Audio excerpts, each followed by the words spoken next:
রাজধানীর উত্তরায় আকস্মিক বিমান দুর্ঘটনায় দেশের সর্বস্তরে বইছে শোকের মাতম। মর্মান্তিক এই ঘটনায় শোক ছড়িয়ে পড়েছে দেশের ক্রীড়াঙ্গনেও। এতে দেশের দুই শীর্ষ ক্রীড়া সংগঠন ফুটবল ফেডারেশন ও ক্রিকেট বোর্ড গভীর শোক প্রকাশ করেছে। বাফুফে সভাপতি তাবিথ আউয়াল এক বার্তায় বলেন, উত্তরার মাইলস্টোন স্কুলে ঘটে যাওয়া মর্মান্তিক ঘটনার খবরে আমরা গভীরভাবে শোকাহত ও ব্যথিত। এই শোকের মুহূর্তে আমরা নিহত ও আহতদের পরিবারের সকল সদস্য এবং বাংলাদেশ বিমান বাহিনীর সদস্যদের প্রতি গভীর সমবেদনা ও সংহতি প্রকাশ করছি। পৃথক এক শোক বার্তায় শোক প্রকাশ করেছে বিসিবি।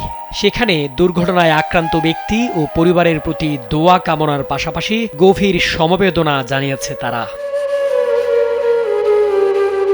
বাংলাদেশ জাতীয় দলের সাবেক অধিনায়ক তামিম ইকবাল প্রথমে মাইলস্টোন কলেজে হতাহতদের জন্য দোয়া চেয়ে একটি পোস্ট করেন।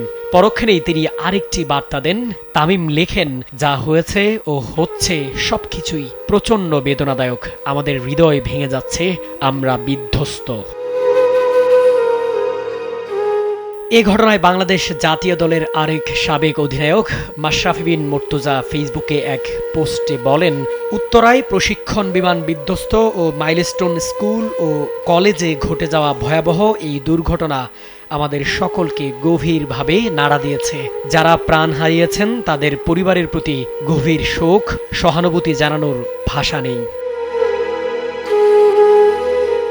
এছাড়া শিক্ষার্থী সহ বিমান বিধ্বস্তের ঘটনায় হতাহতদের জন্য শোক জানানোর পাশাপাশি দোয়া চেয়ে বার্তা দিয়েছেন লিটন দাস, মোস্তাফিজুর রহমান, মেহেদী হাসান মিরাজ, মুমিনুল হক, আফিফ হোসেন ধ্রুব, সাদমান ইসলাম ও আকবর আলীরা।